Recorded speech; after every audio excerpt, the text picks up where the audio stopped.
मेरी पसंदीदा कविताओं की काव्य पाठ श्रृंखला में आज आप सुनिए समकालीन हिंदी कविता के महत्वपूर्ण कवि बोधिसत्व की कविताएं। उनकी पहली कविता का शीर्षक है मृतकों का चुनाव घोषणा पत्र।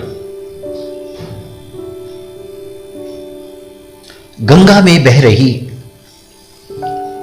युवक की लाश कह रही है, हमारी हत्या हुई।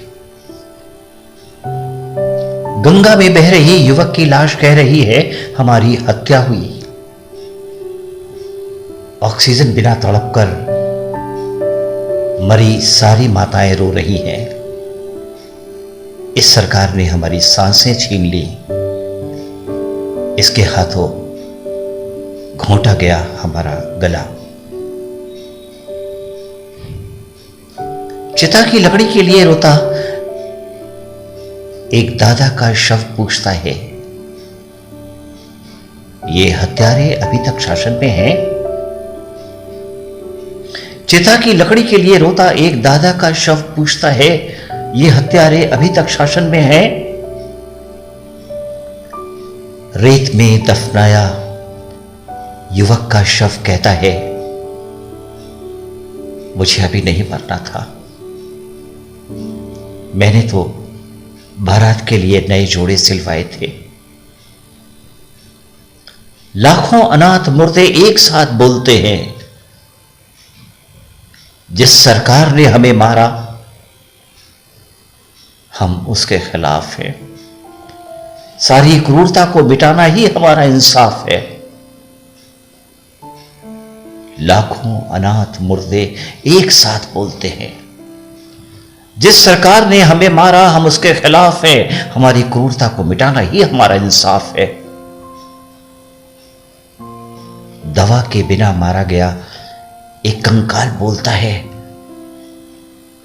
यदि हमारे हत्यारों को वोट दिया तो हमें तुम्हारा दिया पिंड ना मिले। दवा के बिना मारा गया एक कंकाल बोलता है, यदि हमारे हत्यारों को वोट दिया तो हमें तुम्हारा पिंड ना मिले। पैदल चल चल कर रास्ते में मारा गया मजदूर बोलता है, पैदल चल चल कर रास्ते में मारा गया मजदूर बोलता है, यदि इन हत्यारों को चुना तो हमें ना मिले मोक्ष, तो हमें ना मिले मोक्ष। पैदल चल चल कर रास्ते में मारा गया मजदूर बोलता है, यदि इन हत्यारों को चुना तो हमें न मिले मोक्ष। यदि वधिकों का साथ दिया तो हम युग युग तक भटके प्रेत बनकर, यदि वधिकों का साथ दिया तो हम युग युग तक भटके प्रेत बनकर, यदि जुमलेबाजों का नाम लिया तो हम हवा में गूंजेंगे इनके खिलाफ प्रेत बनकर। यदि जुमलेबाजों का नाम लिया तो हम हवा में गूंजेंगे इनके खिलाफ प्रेत बनकर। अस्पताल के बाहर मरा एक किसान बोलता है, अस्पताल के बाहर मरा एक किसान बोलता है, हम तुमको धिक्कारेंगे, तुम हत्यारों के आगे यदि झुके। हम तुमको धिक्कारेंगे, तुम हत्यारों के हाथों यदि बिके। हम तुमको धिक्कारेंगे, तुम हत्यारों के आगे यदि झुके। हम तुमको धिक्कारेंगे, तुम हत्यारों के हाथों यदि बिके। फेफड़े गल गए जिस नवव्याहता के वो रोती है। फेफड़े जल गए जिस नवव्याहता के वो रोती है। कायरों के हाथ से निकालो प्रदेश को, कायरों के जबड़ों से निकालो प्रदेश को। कायरों के हाथों से निकालो प्रदेश को, कायरों के जबड़ों से निकालो प्रदेश को। रात के अंधियारे में नारा लगा रहे हैं, कोरोना में मारे गए लोग। रात के अंधियारे में नारा लगा रहे हैं, कोरोना में मारे गए लोग। गंगा में शवों का जुलूस निकल रहा है। गंगा के मैदान में हर शव कह रहा है, जैसे हम मारे गए, इनको भी उपेक्षा से मारो। जैसे हम मारे गए, इनको भी उपेक्षा से मारो। इन लफ्फाज निकम्मों को गद्दी से उतारो। इन लफ्फाज निकम्मों को गद्दी से उतारो। रात के अंधियारे में नारा लगा रहे हैं, कोरोना में मारे गए लोग। गंगा में शवों का जुलूस निकल रहा है। गंगा के मैदान में हर शव कह रहा है, जैसे हम मारे गए, इनको भी उपेक्षा से मारो। इन लफ्फाज निकम्मों को गद्दी से उतारो। इन लफ्फाज निकम्मों को गद्दी से उतारो। और अब सुनिए बोधिसत्व की एक और कविता। कविता का शीर्षक है सोचो। यदि तुम पेड़ की तरह चुप रहोगे, वो तुम्हें अपनी कुर्सी, अपना तख्त बना लेंगे। यदि तुम पेड़ की तरह चुप रहोगे, वो तुम्हें अपनी कुर्सी, अपना तख्त बना लेंगे। यदि तुम पशुओं की तरह निहत्ते रहोगे, वो तुम्हारी खाल उतार कर तुम्हें बुहारते रहेंगे, इस जंगल से उस जंगल तक। यदि तुम पशुओं की तरह निहत्ते रहोगे, वो तुम्हारी खाल उतार कर तुम्हें बुहारते रहेंगे, इस जंगल से उस जंगल तक। यदि तुम पंछियों की तरह केवल उड़ना और चुगना जानोगे, यदि तुम पंछियों की तरह केवल उड़ना और चुगना जानोगे, वो तुम्हें लोहे और सोने के पिंजरे में सुलाएंगे। यदि तुम पृथ्वी की तरह बिछे रहोगे, यदि तुम पृथ्वी की तरह बिछे रहोगे, वो निर्दय तुम्हें जोतते तोड़ते रहेंगे। यदि तुम पहाड़ों की तरह खड़े रहोगे मौन, यदि तुम पहाड़ों की तरह खड़े रहोगे मौन, वो तुम्हें टुकड़े टुकड़े करके बना लेंगे अपनी सड़क। यदि तुम रुई की तरह रहोगे मूक, यदि तुम रुई की तरह रहोगे मूक, तो वो करते रहेंगे तुम्हें टूक टूक। यदि तुम बिना दरवाजे वाले घर की तरह रहोगे, वो तुम्हें अपना आंगन बना लेंगे। यदि तुम बिना दरवाजे वाले घर की तरह रहोगे, वो तुम्हें अपना आंगन बना लेंगे। यदि तुम रहोगे बिना कारतूस की पिस्तौल खाली, तो सहोगे अपमान और गाली। यदि तुम रहोगे बिना कारतूस की पिस्तौल खाली, तो सहोगे अपमान और गाली। अब तुम्हें ही तय करना है कि क्या हो तुम्हारा। कोई और नहीं हो सकता विधाता तुम्हारा। अब तुम्हें ही तय करना है कि क्या हो तुम्हारा। कोई और नहीं हो सकता विधाता तुम्हारा। कुर्सी बननी है या बुहारा जाना है, पिंजड़े में रहना है या जोते जाना है, सड़क बनना है या होना है टूक टूक, बनना है आंगन या सुनना है गाली। सोचो सोचो सोचो सोचो। न हंसो न रो न गाओ न बजाओ ताली। अब ये दुनिया बिना तुम्हारे कुछ किए तो अणु भर भी नहीं बदलने वाली। अब ये दुनिया बिना तुम्हारे कुछ किए तो अणु भर भी नहीं बदलने वाली। और अब सुनिए बोधिसत्व की एक और कविता। कविता का शीर्षक है एक आदमी मुझे मिला। एक आदमी मुझे मिला भदोई में। वो टायर की चप्पल पहने था। वो ढाका से आया था छिपता छिपाता। कुछ दिनों रहा वो हावड़ा में। एक चटकल में झूठ पहचानने का काम करता रहा। वहां से छटने के बाद वो गया सूरत। एक आदमी मुझे मिला भदोही में, वो टायर की चप्पल पहने था, वो ढाका से आया था, छिपता छिपाता। कुछ दिनों रहा वो हावड़ा में, एक चटकल में झूठ पहचानने का काम करता रहा। वहां छटनी के बाद वो गया सूरत। वहां फेरी लगाकर बेचता रहा साड़ियां, वहां फेरी लगाकर बेचता रहा साड़ियां, वहां भी ठिकाना नहीं लगा। तब आया वो भदोही, टायर की चप्पल पहनकर। इस बीच उसे बुलाने के लिए आई चिट्ठियां, कितनी कितनी बार आए तारा शंकर बनर्जी, नंदलाल बोस, रविन्द्रनाथ ठाकुर, नजरुल इस्लाम और मुजीबुर रहमान। इस बीच उसे बुलाने के लिए आई चिट्ठियां, कितनी बार आए तारा शंकर बनर्जी, नंदलाल बोस, रविन्द्रनाथ ठाकुर, नजरुल इस्लाम और मुजीबुर रहमान। सबने उसे मनाया, कहा लौट चलो ढाका, लौट चलो मुशीराबाद, बोलपुर, वीरभूम कहीं के। सबने उसे मनाया, सबने उसे मनाया, कहा लौट चलो ढाका, चलो मुशीराबाद, बोलपुर, वीरभूम कहीं की। उसके पास एक चश्मा था, उसके पास एक चश्मा था जिसे उसने ढाका की सड़क से किसी ईरानी महिला से खरीदा था। उसके पास एक लालटेन थी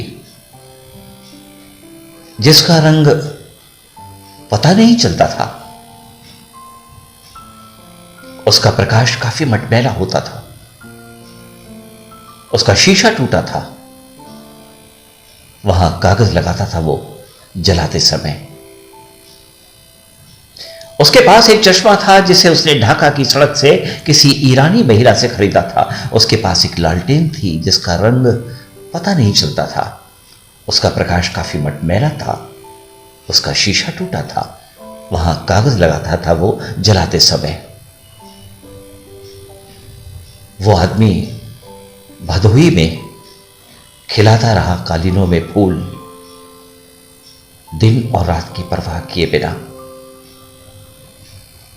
वो आदमी भदोही में खिलाता रहा कालीनों में फूल, दिन और रात की परवाह किए बिना। जब बूढ़ी हुई आंखें छूट गई गुल तराशी, तब भी आती रही चिट्ठियां उसे बुलाने, तब भी आए शक्ति चट्टोपाध्याय, सत्यजीत राय आए दोबारा। लकवाग्रस्त नजरुल उसे मनाने, लौट चलो वहां तुम्हारी जरूरत है अभी। जब बूढ़ी हुई आंखें छूट गई गुलतराशी, तब भी आती रही चिट्ठियां उसे बुलाने, तब भी आए शक्ति चट्टोपाध्याय, सत्यजीत राय आए दोबारा। लकवाग्रस्त नजरुल उसे मनाने, लौट चलो वहां तुम्हारी जरूरत है अभी। उसने हाल पूछा नजरुल का, उन्हें दिए पैसे, आने जाने का भाड़ा, एक दरी, थोड़ा सा ऊन। विदा कर नजरुल को भदोही के पुराने बाजार में बैठकर हिलाता रहा सिर। फिर आनी बंद हो गई चिट्ठियां। जैसे जो आती थी उन्हें पढ़ने वाला भदोही में न था कोई। फिर आनी बंद हो गई चिट्ठियां। जैसे जो आती थी उन्हें पढ़ने वाला भदोही में न था कोई। भदोही में मिली वो ईरानी महिला अपने चश्मों का बक्सा लिए। भदोही में मिली वो ईरानी महिला अपने चश्मों का बक्सा लिए। भदोही में उसे मिलने आए जिन्ना गांधी की पीठ पर चढ़कर, साथ में थे मुजीबुर रहमान जूट का बोरा पहने। सब जल्दी में थे। जिन्ना को जाना था कहीं, सब जल्दी में थे। जिन्ना को जाना था कहीं। मुजीबुर रहमान सोने के लिए कोई छाया खोज रहे थे। वो सोए उसकी मड़ई में, वो सोए उसकी मड़ई में रात भर। सुबह उनकी मैयत में वो रो तक नहीं पाया। सुबह उनकी मैयत में वो रो तक नहीं पाया। गांधी जी जा रहे थे नोआखाली रात में। गांधी जी जा रहे थे नोआखाली रात में। उसने अपनी लालटेन और चश्मा उन्हें दे दिया। चलने के पहले वो जल्दी में पोंछ नहीं पाया लालटेन का शीशा, ठीक नहीं कर पाया बत्ती। इसका भी ध्यान नहीं रहा कि उसमें तेल है कि नहीं। गांधी जी जा रहे थे नोआखाली रात में। उसने अपनी लालटेन और चश्मा उन्हें दे दिया। चलने के पहले वो जल्दी में पोंछ नहीं पाया लालटेन का शीशा, ठीक नहीं कर पाया बत्ती। इसका भी ध्यान नहीं रहा कि उसमें तेल है कि नहीं। वो पूछना भूल गया गांधी से कि उन्हें चश्मा लगाने के बाद दिख रहा है कि नहीं। वो पूछना भूल गया गांधी से कि उन्हें चश्मा लगाने के बाद दिख रहा है कि नहीं। वो परेशान होकर खोजता रहा ईरानी महिला को। गांधी को दिलाने के लिए चश्मा ठीक नंबर का। वो परेशान होकर खोजता रहा ईरानी महिला को, गांधी को दिलाने के लिए चश्मा ठीक नंबर का। वो गांधी के पीछे पीछे गया कुछ दूर। रात के उस अंधेरे में उसे दिख नहीं रहा था कुछ गांधी के सिवा। रात के उस अंधकार में उसे दिख नहीं रहा था कुछ गांधी के सिवा। उसकी लालटेन लेकर गांधी बहुत तेज चाल से, उसकी लालटेन लेकर गांधी गए बहुत तेज चाल से। वो हाफता हुआ दौड़ता रहा कुछ दूर तक गांधी के पीछे, पर गांधी निकल गए आगे। वो लौट आया भदोई, अपनी मड़ई तक जो जल चुकी थी गांधी के जाने के बाद ही। वो जली हुई मड़ई के पूरब खड़ा था। वो जली हुई मड़ई के पूरब खड़ा था, टायर की चप्पल पहनकर भदोई में गांधी की राह देखता। गांधी पता नहीं किस रास्ते निकल गए नोआखाली से दिल्ली। गांधी पता नहीं किस रास्ते निकल गए नोआखाली से दिल्ली। उसने गांधी की फोटो देखी। उसने गांधी का रोना सुना। गांधी का इंतजार करते मर गई वो ईरानी महिला भदोई के बुनकरों के साथ। उसके चश्मों का बक्सा भदोई के बड़े तालाब के किनारे मिला, बिखरा उसे, जिसमें गांधी की फोटो थी जली हुई।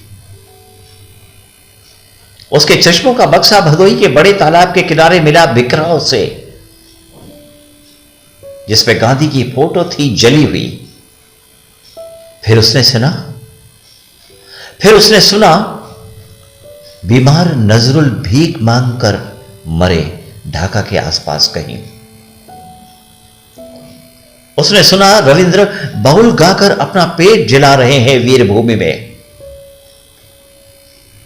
उसने सुना लाखों लोग मरे बंगाल के अकाल में। उसने पूरब की एक एक झलक सुनी।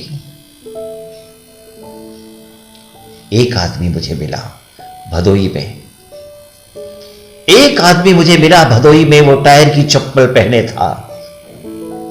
उसे कुछ दिख नहीं रहा था। उसे चोट लगी थी बहुत, वो चल नहीं पा रहा था। उसके घावों पर ऊन के रेशे चिपके थे,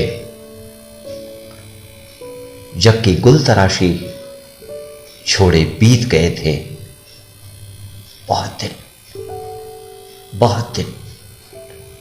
जबकि गुलतराशी छोड़े बीत गए थे बहुत दिन, बहुत दिन। और अब सुनिए बोधिसत्व की एक और कविता। कविता का शीर्षक है आदमी और किताब। तुम्हारे घर किताब नहीं है तो मुझे मत बुलाओ मिलने भी। तुम्हारे पास किताब नहीं तो ना आओ मिलने भी। तुम्हारे घर किताब नहीं है तो मुझे मत बुलाओ मिलने भी। तुम्हारे पास किताब नहीं तो ना आओ मिलने भी। मैं बिना किताब वाले घर में नहीं जाता। मैं बिना किताब वाले आदमी से नहीं मिलता। मैं बिना किताब वाले घर नहीं जाता। मैं बिना किताब वाले आदमी से नहीं मिलता। जिनके मन में किताब की तलब नहीं होती, जिनके मन में किताब के पन्नों की छाप नहीं होती,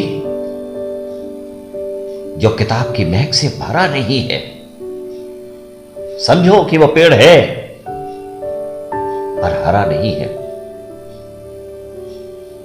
जो किताबों की महक से भरा नहीं है, समझो कि वह पेड़ है पर हरा नहीं है।